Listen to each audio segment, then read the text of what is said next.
Okay. So I have this. I want to. I want to install a RAM drive. RAM drive that takes a segment of memory and tricks the system into thinking it's a hard drive. So you have a hard drive that is actually purely in memory. So it's the fastest hard drive known to man. So back in the Windows XP days, we had this thing called Add Hardware Wizard, right?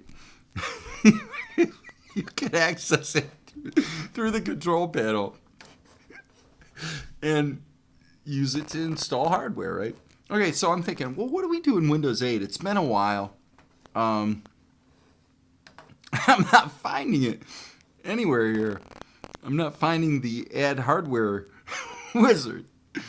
So I'm like, okay, devices and printers maybe? It's a new device. I want to use this RAM drive that I'm sure won't work because I think it doesn't have the updated Windows 8 driver, and that's fine. But I thought it'll be interesting to see what happens. So I click Add a Device. It says choose a device or printer to add to this PC. So there's no possibility that you could know in advance the device that you want to add and where the software is for it. No, that's not possible. Windows is going to think for you. So they're going to interrogate your system and check out the possibility of every conceivable device ever created, apparently. I'm not finding what I'm looking for, and it goes to Windows Help and Support. May I say that? In 20 years, 20 years, literally since 1993, not one time has the help and support in Windows ever actually been useful. Now, there are some not responding. It's so sad.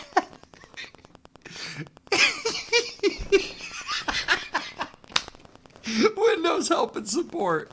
Well, check for a solution. Seems like that would just invoke the help, wouldn't it? But the help just blew up. Let's check for a solution. Microsoft help and support is not responding. So we're going to go to Microsoft. I can't even say it. So we're going to go to Microsoft help and support. So stupid. Cancel. All right. Can we even close the window? Nope, we can't even close the window. So we'll minimize it just to be nice. Okay. So now I don't see the device that I want to add because there's a folder that I was going to browse to that has the installation, the INF file, which again, it probably wouldn't work on Windows 8. I'm sure it wouldn't, but I thought just for fun I'll try it. It's not going to hurt anything. Okay, well maybe this will work. Choose a device or printer to add to this PC. Choose. Click, click, click. This is not actually clickable. So, when I go to add a device, the only possibility in the entire universe of possible devices is a Roku Stick. Okay. Let's click that and see what happens. Let's just see what happens.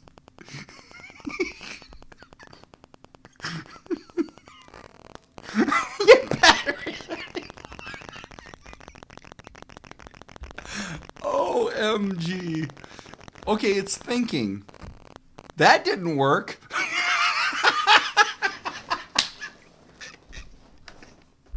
Have you ever had something blow up in Windows and it asks you if you want to if you want to send information to Microsoft?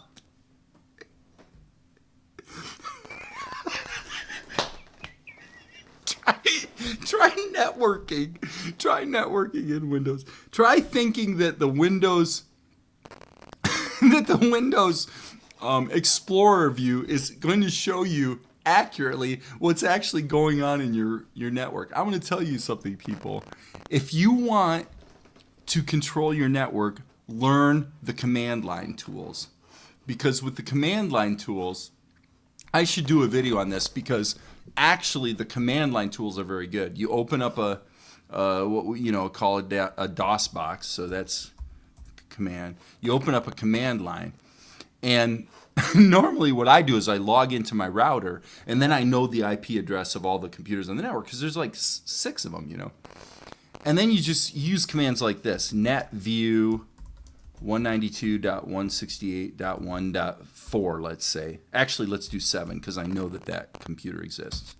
And you can see all the drives that are available for that drive on your computer. And then you just go net use and give it a name. Let's say I want to say the T drive. I want to create a T drive. And the T drive is going to be 192.168.1.7, and the drive is going to be this G. Okay. All right. And then I'm not. If I wanted that map drive to stay forever, I would go persistent yes, but I actually don't. But what I've found is if you use the command line tools, boom, it completed successfully, and I go to computer, and I now have a T drive that is actually the G drive off of another computer. The command line tools work perfectly. The Explorer interface, the right mouse click, and it doesn't work. The Windows Explorer never shows you accurately what's really going, what's available to you. If you want to know that this computer and that computer are going to see each other's drives properly, you got to use the command line tools. Now I'm going to disconnect that because I don't really even want that one on there. But anyway, oh my gosh, this is just so sad. So that didn't work. Try again. Well, for tonight, I give up. But this has definitely been fun.